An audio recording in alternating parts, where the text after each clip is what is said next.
Jacob lived in the land of his father's travels, in the land of Canaan. This is the history of the generations of Jacob.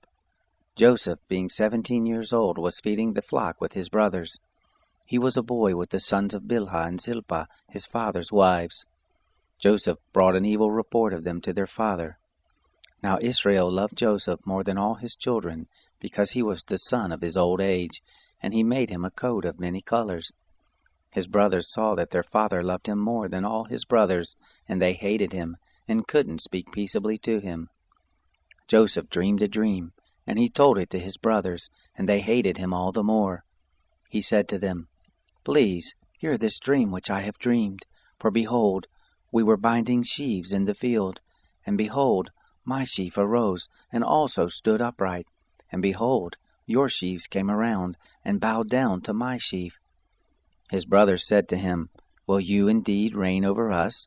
Or will you indeed have dominion over us?" They hated him all the more for his dreams and for his words. He dreamed yet another dream, and told it to his brothers, and said, "Behold, I have dreamed yet another dream, and behold, the sun and the moon and the 11 stars bowed down to me."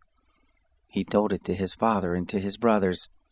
His father rebuked him and said to him, "What is this dream that you have dreamed? Will I and your mother and your brothers indeed come to bow ourselves down to you to the earth?"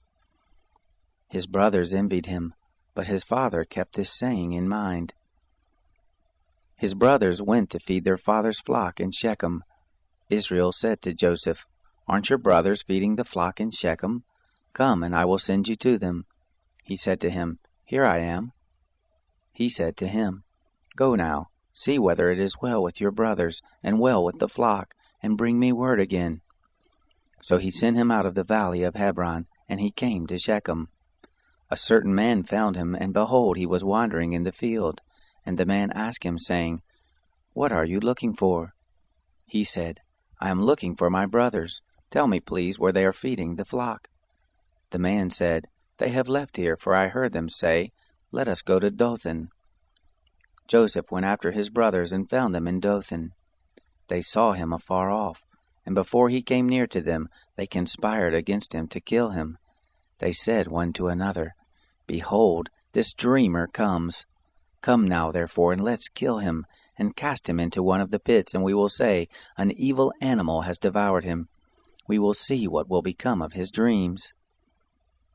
Reuben heard it, and delivered him out of their hand, and said, "Let's not take his life."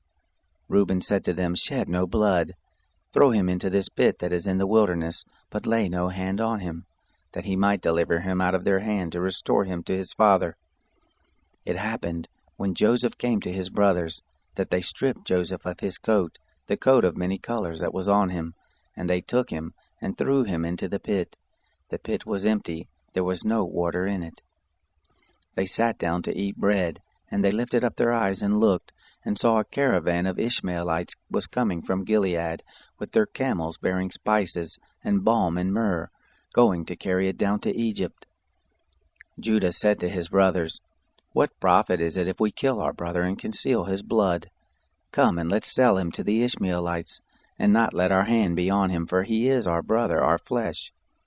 His brothers listened to him. Midianites who were merchants passed by, and they drew and lifted up Joseph out of the pit, and sold Joseph to the Ishmaelites for 20 pieces of silver. They brought Joseph into Egypt. Reuben returned to the pit, and saw that Joseph wasn't in the pit, and he tore his clothes. He returned to his brothers and said, "The child is no more, and where will I go?" They took Joseph's coat, and killed a male goat, and dipped the coat in the blood. They took the coat of many colors, and they brought it to their father, and said, "We have found this. Examine it now, whether it is your son's coat or not." He recognized it and said, "It is my son's coat. An evil animal has devoured him. Joseph is without doubt torn in pieces." Jacob tore his clothes, and put sackcloth on his loins, and mourned for his son many days. All his sons and all his daughters rose up to comfort him, but he refused to be comforted.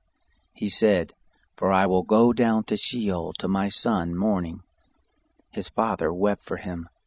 The Midianites sold him into Egypt to Potiphar, an officer of Pharaoh, the captain of the guard.